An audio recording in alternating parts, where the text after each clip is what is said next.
Adventure Kids, it is so great to see you. We're actually starting a whole new theme this month about giving selflessly. Hey, Pastor Steve, what you doing? Oh, hey, Pascal. We're just about to hear a story about a very bad man and a very good man.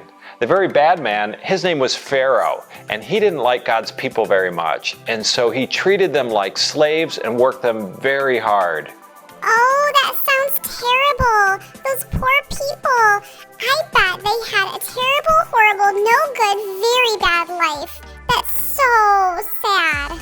It was sad, but it actually didn't end sad. They didn't have a terrible life their whole life, and that's because a very good man named Moses was used by God, and God helped him to stand up to Pharaoh. In fact, that's our Bible point today. God gives us strength to stand up for others. Oh, that sounds so exciting. I can't wait to hear it. I love story time. Yeah, so let's jump right in to our Bible story.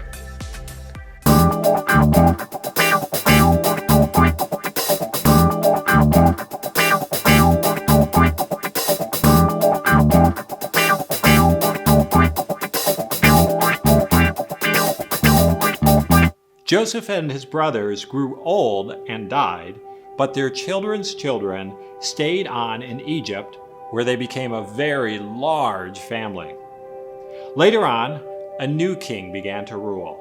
But this Pharaoh didn't remember Joseph, and he didn't like God's people. He made them into his slaves and beat them and made them work harder and harder. God's people cried out to God to rescue them, and God heard them. He remembered his promise to Abraham. He would look after his people. He would find a way to set them free. One day, Moses was looking after sheep when something caught his eye. A bush was behaving very oddly. It was flickering with flames, but its leaves weren't burning up. He took a closer look. "Moses!" boomed a big voice. Moses leapt back. The bush was talking to him. "I have heard my people's cries," God said. "I have seen their tears, so I have come down to rescue them. Go to Pharaoh and tell him to let my people go free." Moses was afraid, but God said, "I will be with you." So Moses went to Pharaoh.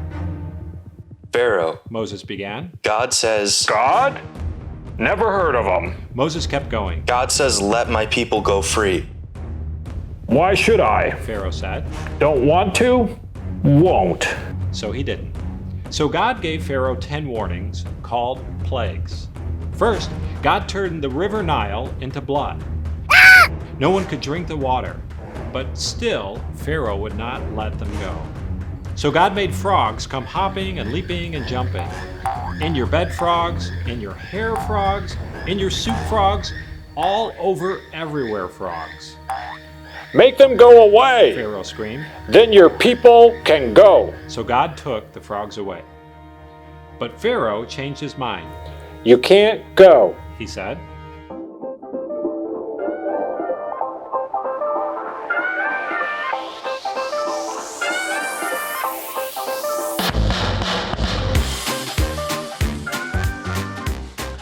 If a cowboy is happy, does that make him a jolly rancher?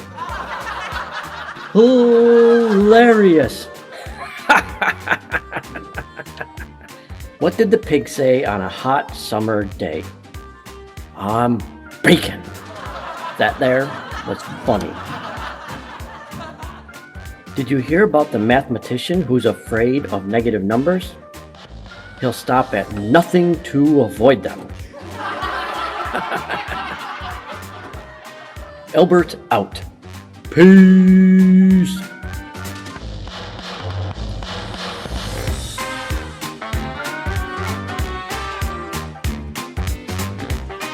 Pharaoh changed his mind.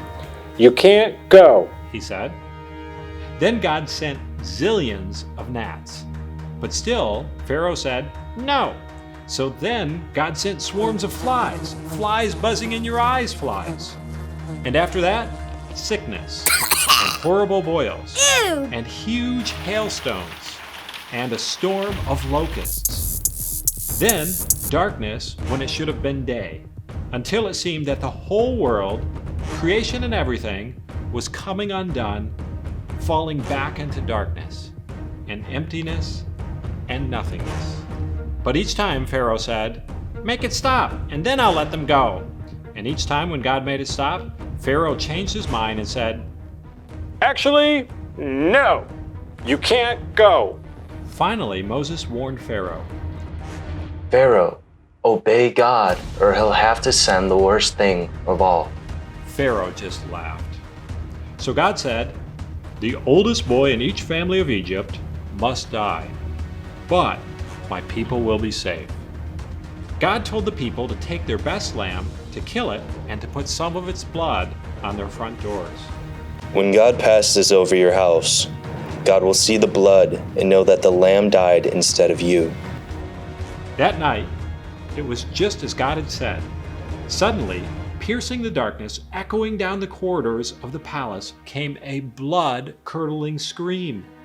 Pharaoh's oldest son had died. At last, Pharaoh did what God said. Get out! Pharaoh shouted. Just go! And so, that very night, Moses and God's people fled out of Egypt and out of slavery. They were free at last. God's people would always remember this great rescue and call it Passover. But an even greater rescue was coming. Many years later, God was going to do it again. He was going to come down once more to rescue his people.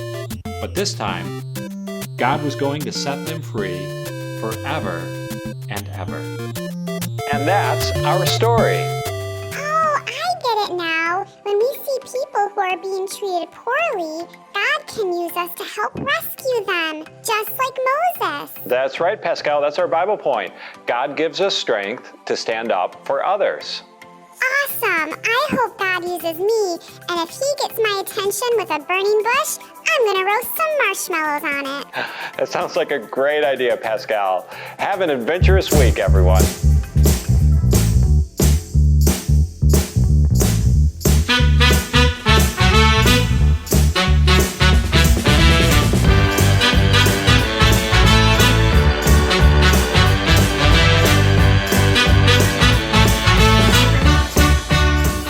Okay, kids, this is the part of the show where you write your questions to me, Jake, and I answer them. So let me grab my mailbag.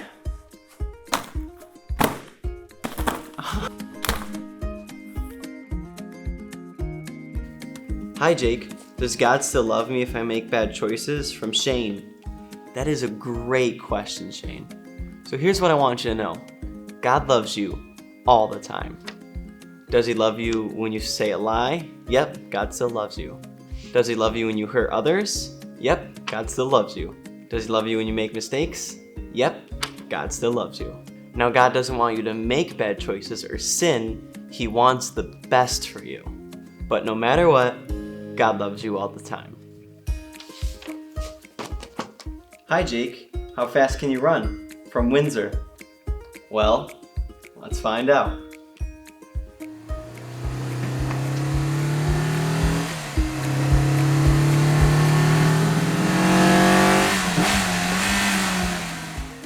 Whew.